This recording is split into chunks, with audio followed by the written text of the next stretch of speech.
एक शांत, हरे भरे गांव में एक किसान रहता था। नाम था रामेश्वर। मेहनती, ईमानदार और दिल का साफ।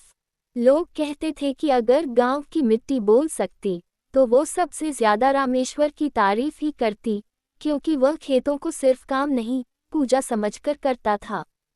रामेश्वर का एक छोटा सा परिवार था, पत्नी सीता और उनका 10 साल का बेटा मोहन। खेत, बैल और घर, यही 3 चीजें उसकी पूरी दुनिया थी। रोज सुबह सूरज उगने से पहले वह खेत की ओर निकल जाता, हल लेकर, बैलों को जोड़कर और सीता द्वारा बनाया हुआ गर्म बाजरे का रोटला खाकर वह काम में लग जाता। लेकिन एक साल गांव में बारिश कम हुई, कुएं सूखने लगे और खेतों में दरारें पड़ने लगीं।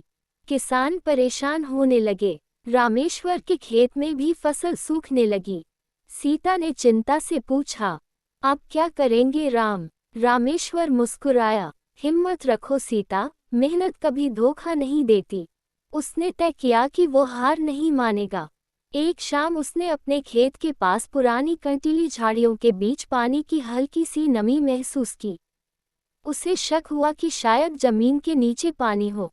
उसने फावड़ा उठाया और खुदाई शुरू कर दी। कई लोग देखने आए और हंसने लगे। अरे रामेश्वर, ये पथरीली जगह है, यहाँ पानी कहाँ मिलेगा? लेकिन वह बिना जवाब दिए खुदाई करता रहा। सिर पर पसीना, कंधों पर मिट्टी और दिल में उम्मीद।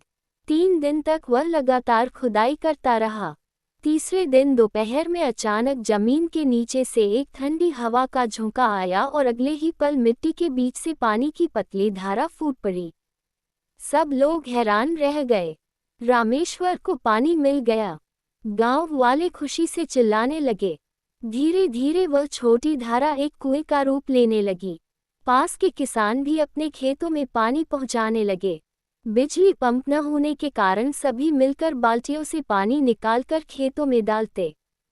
रामेश्वर ने सभी को कहा, ये कुआं सिर्फ मेरा नहीं, पूरे गांव का है। उसकी बात से गांव वाले भावुक हो गए। अगले ही हफ्ते बारिश भी शुरू हुई। खेतों में हरियाली लौट आई। रामेश्वर के खेत में बाजरा, गेहूं और सरसों फिर से लहलहाने लगे। मोहन रोज स्कूल से लौटकर खेत में दौड़ता और कहता, बापू, आपकी मेहनत से गांव बच गया। फसल पकने पर जब सुनहरे दाने हवा में झूमते तो लगता जैसे प्रकृति खुद रामेश्वर की मेहनत को सलाम कर रही हो। गांव वालों ने पंचायत में निर्णय लिया कि उस कुएं का नाम रामेश्वर कुआं रखा जाएगा। रामेश्वर मुस्कुराकर बोला, नाम में क्या रखा है? असली खुशी तो इस बात में है कि हमारे खेत फिर से जिंदा हो गए। उसके शब्दों ने गांव के हर किसान को एक नई सीख दी।